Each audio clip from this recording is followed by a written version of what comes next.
sesi berikutnya dengan Bapak Surahyo Sumarsono yang akan membawakan sharing tentang scaling up healthcare coverage and access with telemedicine. Kepada Pak Surahyo, saya persilahkan. Baik, terima kasih kepada Ibu Venus atas waktunya. Baik, izin untuk melakukan sharing terhadap presentasi saya. Apakah file saya sudah bisa terlihat di sini? Sudah ya? Sudah Pak, ya baik. Baik, ya. Terima kasih, selamat siang atau sore buat semua yang tergabung dalam seminar Smart City Week yang diserahkan oleh AWS ini. Sangat senang sekali saya bisa diajak bergabung. Thanks for AWS for inviting me to join this seminar. This is an honor to be here. Dan saya ingin coba membagi pengalaman, mungkin tadi juga sudah dijelaskan oleh Pak Putu, Prof. Budi Weko, dan lain-lain tentang bagaimana pemanfaatan teknologi yang membantu kita dalam kehidupan sehari-hari. Nah, di sini kita dalam topik siang atau sore ini lebih fokus pada tentang bagaimana membantu pelayanan di bidang kesehatan, terutama juga dengan menjangkau coverage yang lebih luas dan juga akses yang lebih mudah bagi masyarakat Indonesia. Terlebih lagi nanti kita akan sedikit cerita juga tentang bagaimana penggunanya di era pandemi ini, karena ini menjadi akselerasi yang tadi sudah dijelaskan oleh Prof. Budi Weko di presentasi sebelumnya. Nama saya Surahyo Sumarsono, dipanggil Yayo gitu ya, dan nama pendeknya. Kemudian saya agak berbeda background-nya dengan Prof. Budi. Saya memang background-nya IT, tapi tadi disebutkan oleh Bu Venus sejak tahun 2005 mulai menekuni di yang informatik gitu ya. Jadi mungkin beberapa pendekatan saya agak sedikit lebih ke teknis ke IT gitu ya. Nah, kita lihat dari sisi terminologi tadi sudah dijelaskan oleh Prof. Budi. Sebenarnya apa yang disebut sebagai telemedicine dari kata tele dan medicine, induknya lagi ada telehealth, induknya lagi ada e-health yang lebih tinggi lagi gitu ya. Itu sebenarnya penggunaan teknologi informasi yang digunakan dalam pemberian layanan pada pasien.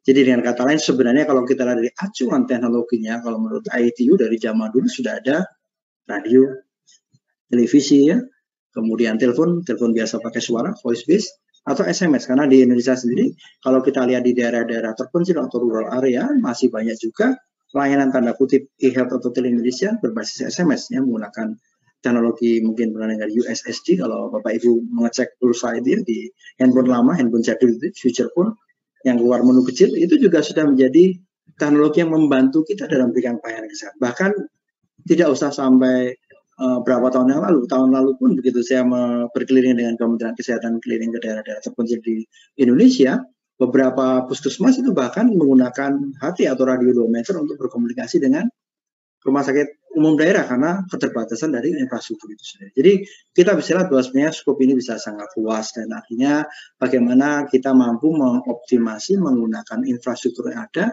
sehingga memberikan peningkatan layanan kesehatan dan memberikan akses yang lebih luas jangkauannya bagi seluruh masyarakat Indonesia. Itu hal yang paling utama di sini. Nah, kita lihat dari sisi peta ini sebenarnya data cukup lama, tapi mungkin angkanya tidak akan berubah jauh. Terlihat dari distribusi rumah sakit yang ada di Indonesia atau Fasiankes, itu kebanyakan ada di Indonesia bagian barat. Ya, kan. Jadi terjadi tanda kutip adilan, ya, bahkan termasuk juga dari sisi dokter spesialis, sehingga orang-orang atau masyarakat Indonesia yang tinggal di daerah-daerah terpencil gitu ya, nanti bisa lihatkan beberapa foto, misalnya ada yang di daerah katakanlah di Pulau Wakai di Sulawesi Tengah sana yang nyebrang pakai kapal berapa jam, atau di Mahakam Ulu yang cukup jauh yang mendekati Malaysia, atau di Sausapor di Papua Barat, itu mereka sangat kesulitan sekali mendapatkan layanan kesehatan yang layak. Tadi mungkin disebutkan oleh Bapak Putu Juli ya tentang bagaimana inovasi yang dilakukan dengan memberikan layanan kesehatan dengan menggunakan mobil dan lain-lain. Di sana mungkin sangat sulit sekali. Kadang perjalanan harus sehari semalam dan segala macam, sehingga dibutuhkan teknologi yang mampu memfasilitasi, misalnya bagaimana pasien tadi berobat ke satu puskesmas yang terpencil, kemudian dokter di situ bisa berkonsultasi dengan dokter spesialis yang ada di rumah sakit umum daerah yang letaknya mungkin jaraknya cukup jauh. Nah, disitulah peran teknologi informasi akan bisa membantu kita dalam memberikan pertukaran informasi atau data tersebut. Jadi kalau kita bisa lihat secara umum telemedicine itu dibagi jadi dua kelompok besar. Satu adalah yang saya lihat yang di bawah dulu gitu ya, yaitu adalah provider to provider atau Fasiankes. Jadi antar Fasiankes tadi saya bilang tentang rumah sakit, dari puskesmas ke rumah sakit, kita bicara tentang akses ya, kita bicara tentang skill ya. Itu sudah dilakukan di Indonesia dengan adanya program telemedicine Indonesia atau Temenin, nanti kita jelaskan di belakang, yang mana mereka bisa saling bertukar informasi, melakukan telekonsultasi, bertukar image, tadi mungkin Prof. Budi sudah menjelaskan ada pertukaran gambar EKG, mungkin DICOM untuk X-ray dan lain-lain. Nah, atau juga yang juga sudah dilakukan adalah antara dokter langsung atau fasiankes tersebut ke pasien yang client to provider. Di mana ini juga di era pandemi ini meningkat sangat pesat sekali. Nah, di situ nanti kita lihat bagaimana peran teknologi itu dan bagaimana kita perlu menyikapinya. Nah, kita lihat di sini secara regulasi sudah ada peraturan Menteri Kesehatan nomor 20 tahun 2019 yang memayungi layanan telemedicine antara fasiankes yang juga sudah ditindaklanjuti dalam penerapan di lapangannya dengan adanya Temenin atau telemedicine. Nah, karena adanya pandemi dikeluarkan tadi disebutkan Prof. Budi Weko ya, ada surat edaran dari Menteri dan juga ada Perkonsil nomor 74 yang akan melindungi, lebih disebut sebagai relaksasi regulasi ya, kelunakan. Yang penting bahwa layanan telemedicine dijalankan karena adanya pandemi sehingga tidak mengizinkan kita untuk keluar rumah dengan mudah. Dokter senior harus tinggal di rumah daripada dia akan mendapatkan kemungkinan terkena COVID kalau dia harus datang ke rumah sakit dan lain-lain. Jadi kita bisa lihat background-nya kalau secara regulasi juga tadi sudah dibuat oleh Prof. Budi Weko untuk rangkumannya. Mulai dari Permenkes, ini kebetulan saya terlibat di Kementerian Kesehatan dari tahun 2015, jadi melihat perjalanan betapa cukup sulitnya membuat peraturan Menteri Kesehatan yang mampu memfasilitasi kebutuhan kita di Indonesia, karena Indonesia itu tantangannya sangat berat, bukan hanya dari sisi geografis, tadi di peta yang kita lihat di slide sebelumnya, demografi, keberagaman penduduk yang unik, infrastruktur yang tidak merata, dan lain-lain. Nah, untungnya sudah ada Permenkes ini, walaupun masih perlu kita optimasikan. Kemudian karena adanya pandemi mengakibatkan pemerintah melakukan relaksasi regulasi dengan surat edaran tadi nomor 303 dan Perkonsil 74 dari Medical Council ya. Dilanjutkan lagi ini juga karena tentunya pelayanan kesehatan bukannya sekedar berkonsultasi dengan dokter pasien gitu ya, tapi juga bagaimana pengaturan obatnya dan segala macam lah, sehingga e-farmasi pun juga sudah ada aturannya dan beberapa peraturan regulasi lainnya akan kita siapkan dalam melingkupi, memayungi aktivitas-aktivitas e-health yang ada di Indonesia saat ini. Ya. Nah, jadi kita lihat tadi, kalau dari provider to provider secara umum, sebenarnya banyak gitu ya, dari pengalaman saya saja. Ada dua, yaitu pertama lebih ke provider to provider, di situ ada yang hubungannya dengan,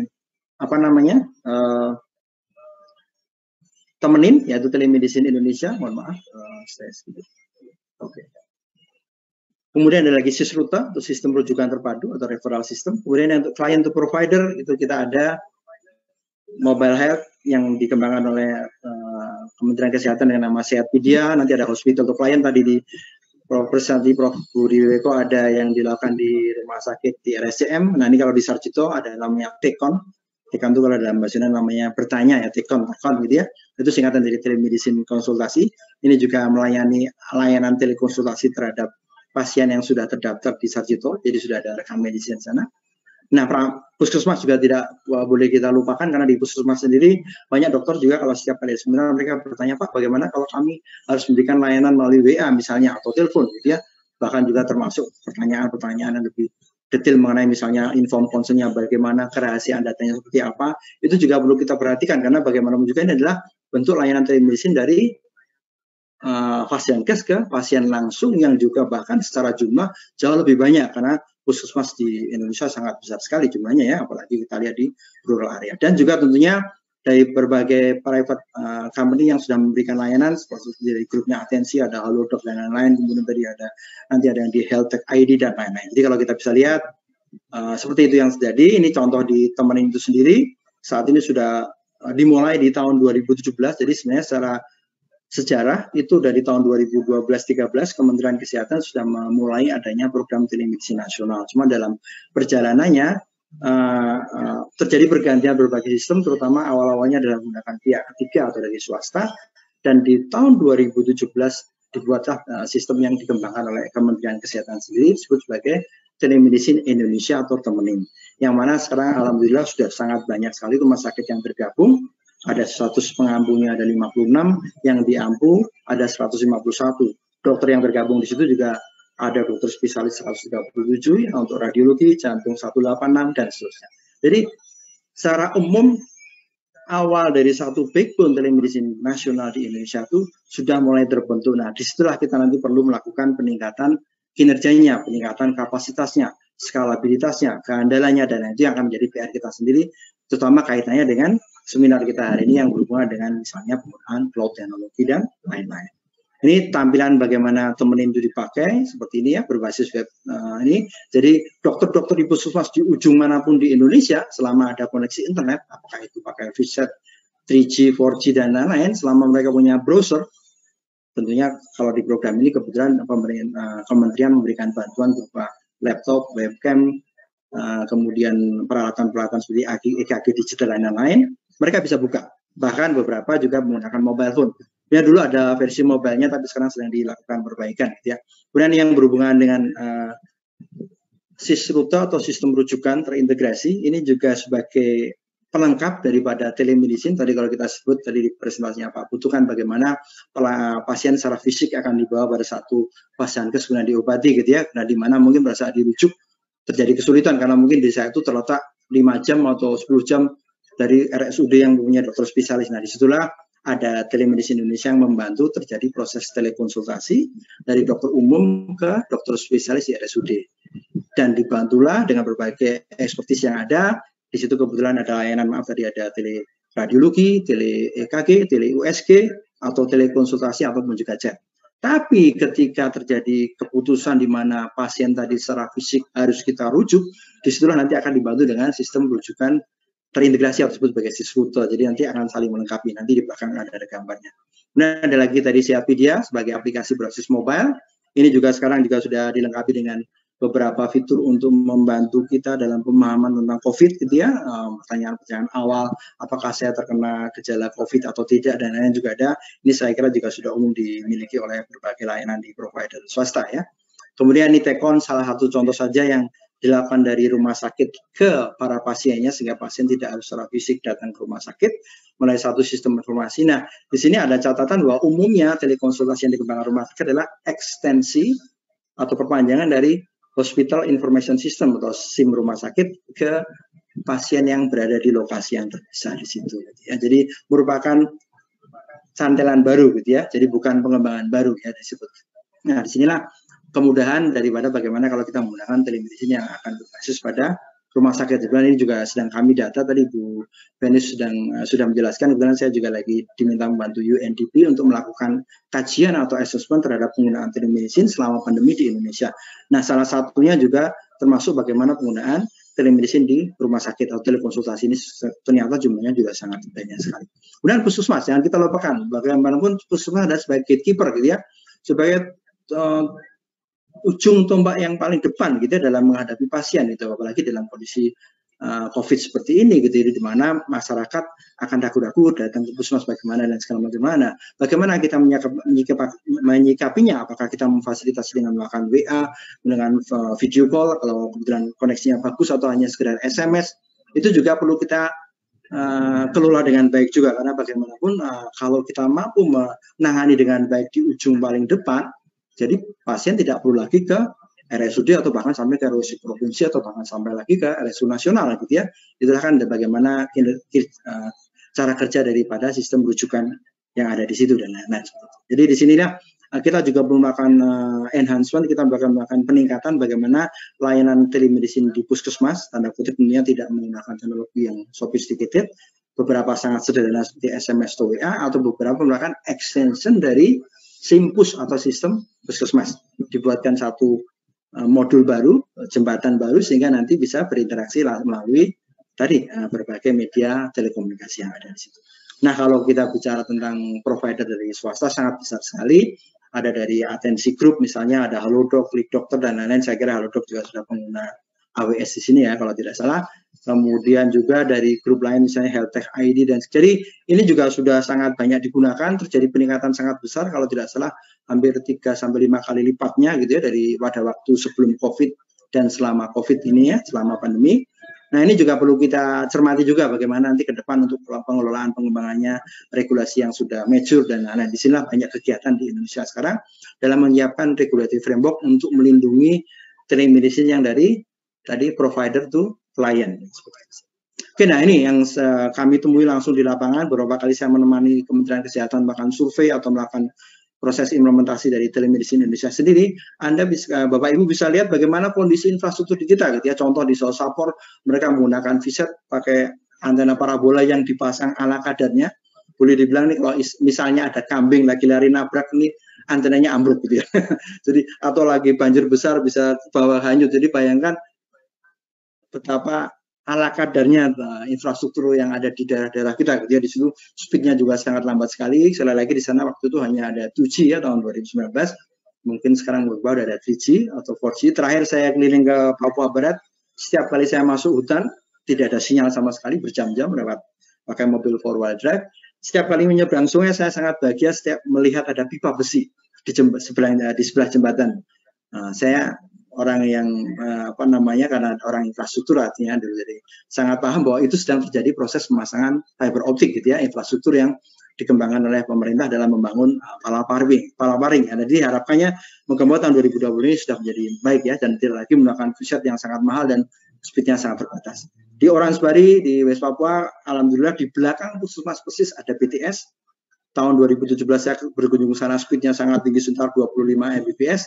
Tahun 2019 ke sana lagi ternyata hanya tinggal 4,62. Saya tanya ke orang Telkomsel dibilang karena penggunanya sangat sedikit sehingga speednya diturunkan. Nah, nanti tantangan dari cloud ini bagaimana menyikapi infrastruktur Indonesia yang mempunyai keberagaman kualitas layanan data yang ada yang sangat besar sekali di kota besar sampai 50 Mbps, ada yang sangat kecil sekali di daerah-daerah terpencil. Nah, mampukah cloud technology itu secara luas menyikapi itu untuk membantu pertukaran proses data informasi?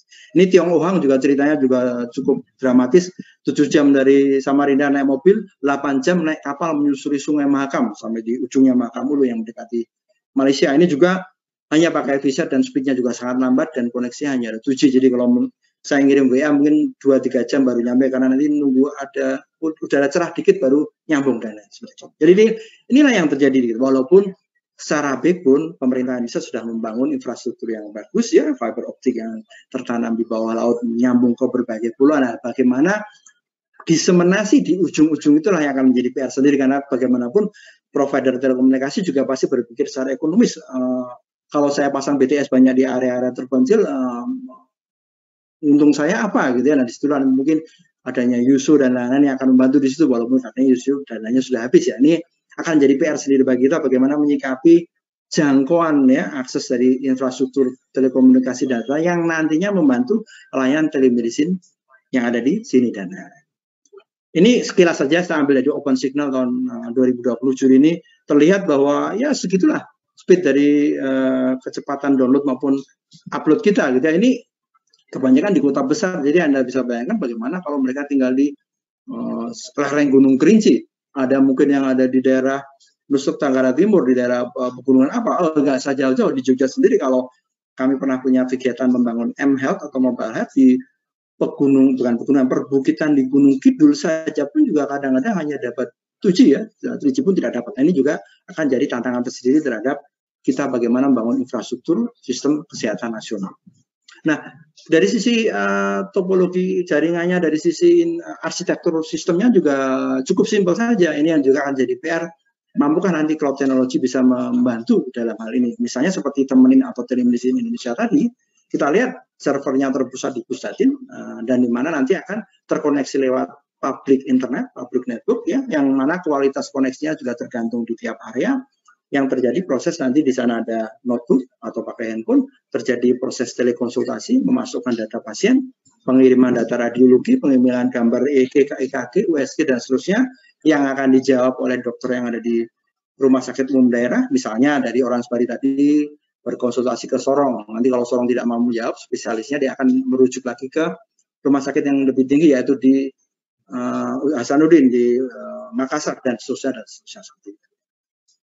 Jadi tantangannya bagaimana nih cloud computing yang bisa ditawarkan dari AWS ini bisa mampu memfasilitasi, menjawab tantangan-tantangan atau masalah-masalah tersebut mulai dari sisi secara umum backbone dari kesehatan nasional sendiri.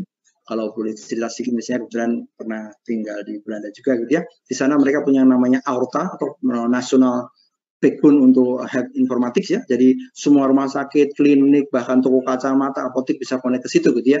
Yang tadi juga dijelaskan Prof. Budi Weko, tantangannya tentang bagaimana kita menggunakan yang berhubungan dengan elektronik medical record yang terintegrasi. Nah, di sini nanti ada di depan, di belakang ada diskusi tentang resume medis dan lain-lain. Nah, ini yang kita lihat dari keberagaman dari infrastruktur yang ada, modalitas yang dipakai dan segala macam akan menjadi satu tantangan tersendiri. Nah, jadi secara umum kalau kita mau sederhanakan, kira-kira cloud-based solution ini cocoknya bisa untuk apa kalau kita akan gunakan di telemedicine ini. Salah satunya tentunya adalah berhubungan dengan pertukaran data dari pasien tersebut, apakah itu berupa elektronik medical record yang nanti jadi resume medis dan seterusnya, atau lebih ke mensupport tadi yang disebutkan Prof. Budi Weko, yang paling mature di sisi telemedicine tadi adalah pertukaran image kan ya, bagaimana kita mengolah di medical image archiving-nya, atau yang berhubungan lebih simpel lagi tentang memfasilitasi proses komunikasi antara dokter atau pemberi layanan kesehatan di masing-masing fasilitas yang ada di situ. Jadi kita bisa lihat di sini seperti contohnya yang dikerjakan di telemedicine dari 1 menit. Ini contoh bagaimana kita memberikan entry data terhadap pasien, kemudian kita akan membuat catatan rekam medis di situ yang nantinya akan menjadi resume medis yang akan kita bisa tukarkan ke fasilitas yang lain. Nah, di sini kita bisa lihat dari sisi arsitektur sistemnya, ada puskesmas yang paling bawah, mohon maaf kurang besar ya gambarnya. Nanti ada rumah sakit umum daerah, ada rumah sakit umum provinsi, dan ada juga yang dari nasional. Di situ nanti akan bekerja telemedicine yang untuk membantu proses telekonsultasi antara dokter umum dengan dokter spesialis yang ada di rumah sakit yang di atasnya. Atau nanti juga terjadi pertukaran data ketika pasien harus dirujuk dengan menggunakan SysRouter. Jadi akan ada pertukaran resume medis di antara kedua sistem tadi. Yang mana begitu selesai dirujuk dia akan dikembalikan lagi, itu akan digunakan namanya SIRURI atau sistem rujukan kembali dan seterusnya. Jadi secara umum sebenarnya sudah ada proses pertukaran data atau informasi seperti itu ya. Begitu juga tentang bagaimana kita mengelola medical image gitu ya. Di sini contoh lagi ditemenin misalnya kita gunakan untuk mengirimkan apakah itu berupa gambar EKG atau kita gunakan untuk mengirimkan gambar X-ray di kondisi tertentu jika jaringan memungkinkan kita bisa mengirimkan resolusi tinggi dengan menggunakan format DICOM. Jika tidak memungkinkan kita menggunakan resolusi yang rendah dengan menggunakan JPEG dan lain-lain. Nah, ini juga akan menjadi PR sendiri bagaimana nanti cloud system itu mampu fasilitasi proses pertukaran gambar dengan lebih mudah, lebih reliable dan lain-lain. Begitu juga tentang physician collaboration solution atau memfasilitasi proses pertukaran komunikasi antara dokter ke perawat bidan, dokter ke dokter spesialis atau antar dokter spesialis karena ada proses misalnya perawatan bersama, apakah ini dari dokter anak ingin melakukan konsultasi dulu ke dokter kulit dan lain-lain. Ini juga tentunya membutuhkan satu sistem yang mudah dipakai, misalnya seperti di temen ini ada fitur untuk chatting, untuk melakukan video conference ya dan lain-lain.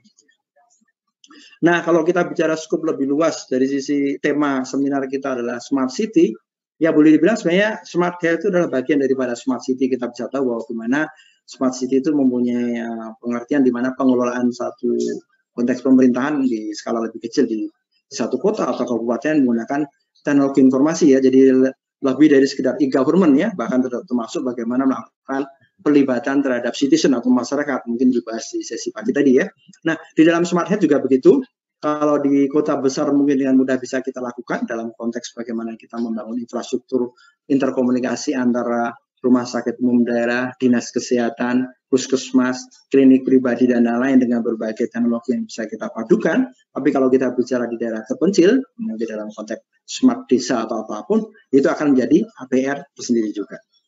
Nah, opportunity-nya bagaimana? Tentunya dengan adanya teknologi cloud yang mulai dari apakah itu sifatnya lebih ke SaaS ya, di software as a service, atau sebagai platform, atau sebagai infrastruktur, ini harus kita rancang bersama, kita pikirkan bersama, menjadi satu solusi mana yang paling tepat untuk temenin yang cocoknya mana, yang untuk siswa seperti apa, untuk memfasilitasi pertukaran gambar seperti apa, untuk pertukaran tadi sebutan rekam medis dengan menggunakan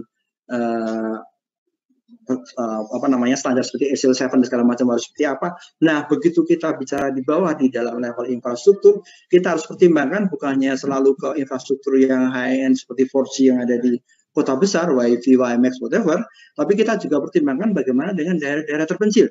di mana di sana ternyata hanya ada GPRS, di sana ada 3G dan lain-lain. Ini perlu dicermati bagaimana cloud technology itu mampu memberikan keluasan fleksibilitas kita dalam memberikan layanan tersebut. Sekali lagi tadi di banyak area di Indonesia bahkan masih hanya mengandalkan 2G atau GPRS ya. Bahkan banyak juga dinas-dinas kesehatan menggunakan aplikasi-aplikasi yang tadi berbasis SMS, yaitu menggunakan USSD ya, menggunakan programming Java yang simple di atas handphone lama. Terjadi pertukaran data yang lebih terstruktur, karena kalau kita ketik manual kan sering terjadi kekeliruan. Nah, jadi secara summary, healthcare industry itu memang sekarang memang sudah saatnya mencari solusi-solusi yang terbaru yang mampu menjawab, bisa menyelesaikan permasalahan ada plus juga dengan adanya trigger atau push dari pandemi sekarang ini gitu ya, di mana mereka juga sudah mulai melirik terhadap solusi-solusi berbasis cloud. Saya kira nanti mungkin Dr. Julian bisa cerita banyak tentang case study-nya gitu ya, apakah itu di level private provider seperti Halodoc yang menggunakan AWS atau di level rumah sakit dan lain-lain. Kemudian juga tentunya stakeholder daripada pelaku pelayanan kesehatannya juga sedang berusaha kuat seperti yang dimotori oleh Prof. Budi Weko gitu sebagai guru besar di UI dan juga sebagai dokter di Opjin dan segala macam hal untuk bisa merangkum, membuat satu perencanaan. Beliau tadi sudah membuat satu map yang sangat bagus sekali, termasuk juga bagaimana dari sisi prototipe-nya dan segala macam hal gitu ya. Begitu juga bagaimana ke depan solusi-solusi berbasis cloud terbaru apa yang bisa kita gunakan. Nah, untuk apa saja? Antara lain pastinya nomor satu adalah kita gunakan untuk population health management gitu ya. Bagaimana dengan data yang terkumpul sangat besar tadi gitu ya. Sekarang kan eranya bukan lagi mencari data, karena mencari data sudah sangat biasa sekali, semua orang mendapatkan data dengan mudah. Dengan adanya mobile device yang dibawa orang kemana-mana, data akan datang dengan sangat cepat, dengan ukuran besar sekali, dengan keberagaman yang tinggi. Dan setelah kita butuh data analitik yang pendekatannya lebih terbaru, yaitu menggunakan big data analitik, menggunakan AI dan lain-lain untuk melakukan tracking. Jadi apalagi kasus di pandemi seperti ini, bagaimana kita mampu melacak dengan adanya data yang sudah dimasukkan di sistem, begitu dia selesai melakukan katakan PCR atau rapid test segala macam hal, kemudian nomor handphonenya sudah dimasukkan, kemudian datanya sudah dimasukkan ke sistem, dia bisa dilacak kepergiannya kemana dan lain-lain sehingga mudah gitu ya. Ini kan juga bukan hal yang mudah bagi pemerintah Indonesia yang punya daerah sangat luas dan penduduk sangat besar gitu ya, untuk melakukan tracking gitu ya misalnya, dan lain-lain. Apalagi dengan teknologi-teknologi yang sudah semakin canggih seperti sekarang, melakukan pemetaan secara geografikali dan pemetaan terhadap daerah-daerah yang berisiko gitu ya. Kemudian pasien connectivity ini pasti, karena kalau kita lihat dari data-data seperti dari WA Social atau Hootsuite, jumlah handphone yang terjual di Indonesia itu melebihi jumlah masyarakat Indonesia, kalau salah 360 juta atau berapa. Jadi jumlah handphonenya lebih banyak daripada masyarakatnya. Bukan berarti setiap masyarakat Indonesia punya handphone, tapi beberapa orang di Indonesia punya banyak handphone. Tapi yang jelas connectivity harusnya akan jadi lebih mudah, karena ujungnya yaitu di manusia atau masyarakatnya sudah punya device yang tinggal terkonek pada satu sistem yang terintegrasi, yang disupport oleh satu infrastruktur yang luas, reliable, scalable, dan lain-lain. Data distribution service juga begitu, memfasilitasi bagaimana pertukaran data antar Fasiankes, termasuk juga mungkin berhubungan dengan pihak luar juga nantinya, tentunya dengan keamanan yang sangat tinggi gitu ya. Karena isunya juga kalau kita bicara sistem di kesehatan, tidak hanya berdasarkan data itu bisa nyampe dengan selamat, tapi juga aman, privasinya tidak terbongkar dan lain-lain. Dan termasuk juga untuk diagnosis support dan lain-lain. Oke, jadi ini secara umum opportunity atau hal-hal yang mungkin bisa kita gali, kita explore dalam penggunaan cloud teknologi yang mampu mendukung layanan telemedicine. Spesifiknya lagi, tantangannya di Indonesia yang punya tantangan sangat rumit dengan berbagai hal seperti geografisnya, demografisnya, kondisi infrastrukturnya, digital literasi yang rendah dari masyarakat, dan lain-lain. Itu mungkin dari saya, demikian. Terima kasih pada Bu Venus, waktu saya kembalikan lagi. Terima kasih. Ya, terima kasih Pak Surahyo buat sharingnya ya tadi. Lengkap sekali nih sharingnya. Dari dijelaskan dari background situasinya seperti apa, kemudian perjalanannya seperti apa, begitu ya Pak ya. Jadi terima kasih banyak. Memang kalau ahlinya yang bicara memang beda gitu ya. Baik, tadi kalau saya catat terutama untuk yang puskesmas ya, bagaimana teknologi informasi ini ternyata kalau mungkin di Indonesia begitu ya, mungkin background-nya cukup istilahnya mungkin familiar dengan puskesmas seperti apa. Terus terang saya mungkin masih belum membayangkan begitu ya. Ternyata puskesmas juga mengadopsi teknologi informasi sekarang ini. Jadi itu salah satu kalau saya boleh bilang kemajuan yang besar sekali, dan itu memudahkan layanan untuk masyarakat kita ya. Jadi itu jempol deh, gitu ya Pak ya. Baik, kemudian kita akan lanjutkan dengan presentasi dari Dr. Julian yang akan sharing tentang bagaimana sih masa depan. Yeah, thanks, Julian. So moving forward, I know that we are kind of like overrun at the moment, but I'll still want to keep maybe a few slots, like some time just for a few questions that we have received from the audience. So I would like to invite the speakers to come on video camera so that we can have a discussion. Ya, mohon bantuannya untuk Pak Putu, Pak Surahyo untuk menyalakan video kameranya untuk panel discussion. Ya, oke. Terima kasih banyak Pak Putu, Pak Surahyo, Dr. Julian. So appreciate it. Also the time, I know that we are overrun. I'll try to make it quick, but hopefully, yeah, because I believe that the question which come from the audience will actually benefit every one of us. So that's why let's skip this. Okay. 1 second. Let me just move out. I've compiled the question to make it easier. Let me just flash it out. Okay.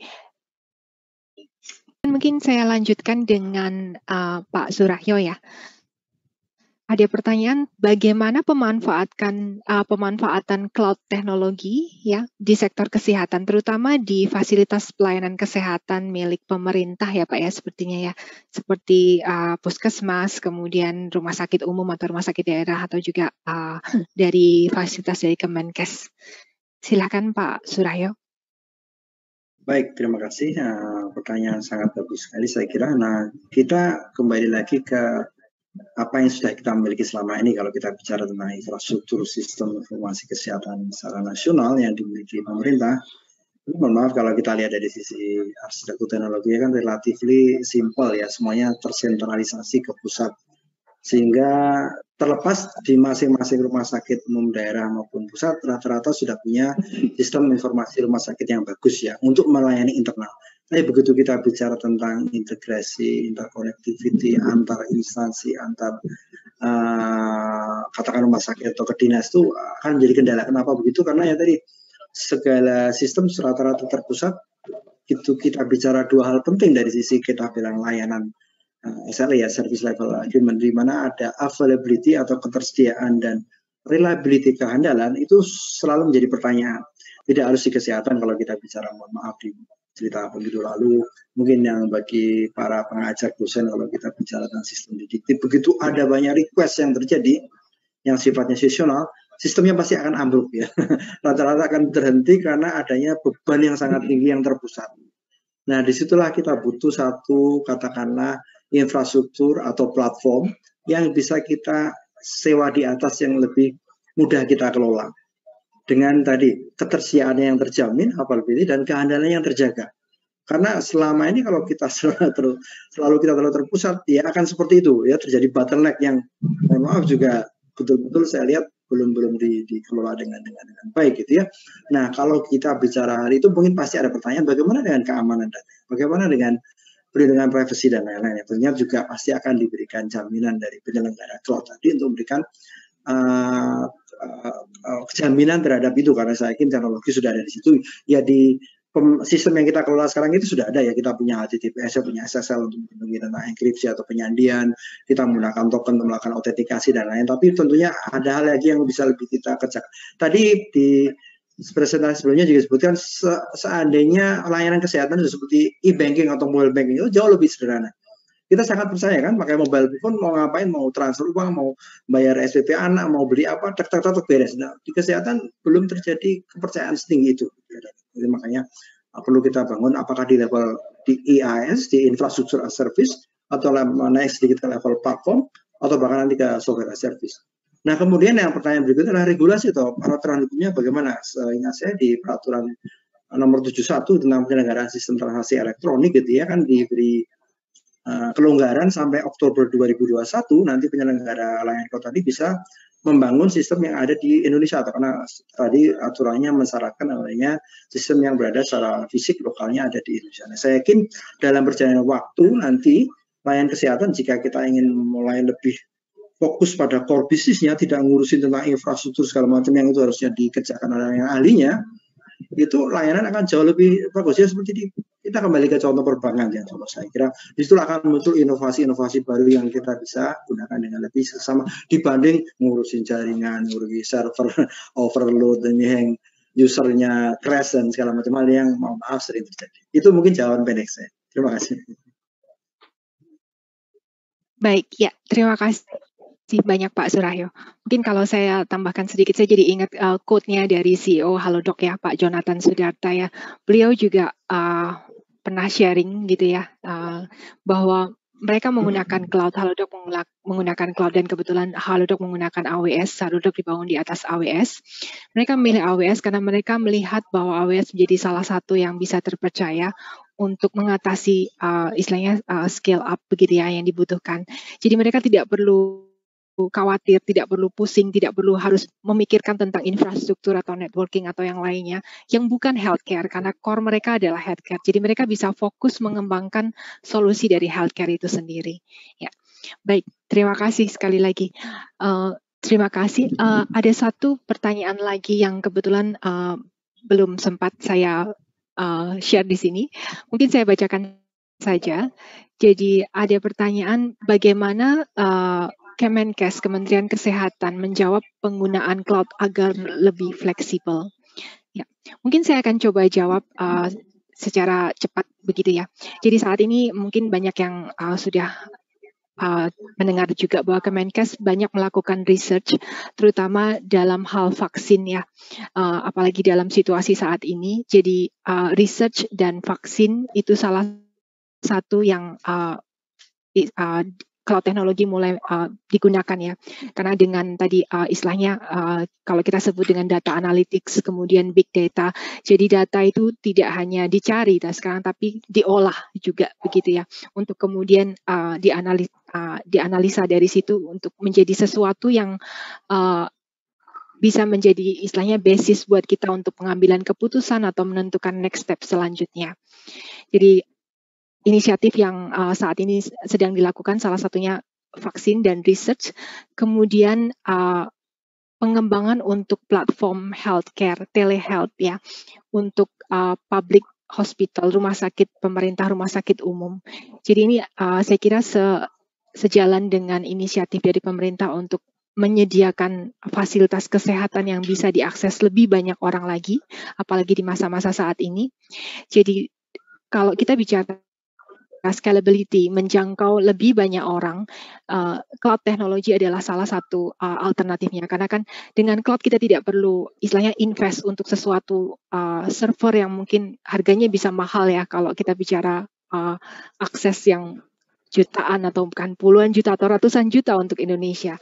Jadi dengan cloud kita tidak perlu invest sebanyak itu, tapi bisa lebih fokus ke istilahnya ke healthcare sendiri, ke solusinya sendiri, kemudian infrastrukturnya bisa menggunakan cloud teknologi yang berbasis pay-as-you-go. Jadi apa yang dipakai itu yang dibayarkan. Itu juga termasuk salah satu penghematan cost saving buat pemerintah yang saat ini sedang istilahnya direncanakan, sedang di planning. Begitu. Baik, baik. Terima kasih Pak Putu. Mungkin dengan Pak Surahyo, kemudian next will be Julian. Maybe we can just like wrap up quickly. Yeah, please. Terima kasih. Ya, jadi perkembangan teknologi itu adalah sifatnya mutlak. Jadi kita harus bijak menyikapi bahwa teknologi informasi seperti cloud ini juga adalah bukan hanya sebagai tool, tapi harus mampu menjadi enabler, pemampu. Sehingga kita bisa melakukan banyak solusi-solusi. Nah, disitulah kita butuh sinergi atau kerjasama yang bagus antara government, bisnis, akademi, dan tentunya community yang masing-masing punya porsi yang tepat untuk itu. Oke, itu aja. Terima kasih. Terima terima kasih para panelis hari ini, Pak Putu, Pak Surahyo, Julian. Kami sangat berterima kasih sekali sudah sharing, sangat menginspirasi, salah satu pasti itu. Kemudian knowledge sharingnya ya, jadi seperti apa pemanfaatan teknologi, itu akan sangat berguna buat kita. Dan mungkin masing-masing dari kita mungkin bisa berpikir, nggak perlu yang terlalu luas atau apa dia, tapi apa yang mungkin bisa kita mulai dari lingkup mungkin lingkungan kita sendiri, mungkin kantor kita, atau mungkin kalau memang yang praktisi dari medis begitu ya, mungkin di lingkungan instansi ya, tempat kita masing-masing bekerja, mungkin kita bisa mulai berpikir bagaimana kita bisa memanfaatkan teknologi untuk memudahkan pekerjaan kita, memudahkan istilahnya proses, dan juga berguna buat masyarakat begitu. Baik, sekali lagi terima kasih untuk waktunya. Mohon maaf, sepertinya mungkin kuis kita skip kali ini, tapi untuk nanti setelah ini tetap mohon bantuannya untuk mengisi survei, karena kita akan tetap bagi-bagi voucher $50 ya, US dollar loh, buat AWS Promotional Credit. Jadi nanti mohon diisi, nanti kita akan undi, jadi pemenangnya akan dihubungi. Kemudian mungkin sebelum saya lupa juga, Pak Putu sudah menyiapkan handout dalam bahasa Indonesia dan bahasa Inggris tentang buku pedoman AMDES ya, Tadi Pak Putu sharing kayaknya terlalu banyak yang di-sharing Pak Putu, terlalu banyak yang bagus. Jadi mungkin tidak bisa maksimal semuanya satu-satu hari ini, tapi Pak Putu sudah ya menyiapkan handout buku ya, e-book begitu ya. Jadi silakan di-download di bagian handout. Kemudian nanti untuk link recording akan dikirimkan lewat email bagi Bapak Ibu peserta webinar hari ini. Begitu dulu dari kami saat ini. Terima kasih sekali sudah stay. Mohon maaf waktunya overrun, tapi kami sangat mengapresiasi waktu Bapak Ibu sekalian. Terima kasih untuk partisipasinya. Terima kasih sekali lagi untuk speaker kita Pak Putu, Pak Surahyo, dan Dr. Julian. Sampai ketemu lagi di kesempatan berikutnya di webinar yang lain dari AWS. Terima kasih, selamat sore, salam sehat semuanya. Terima kasih. Selamat sore.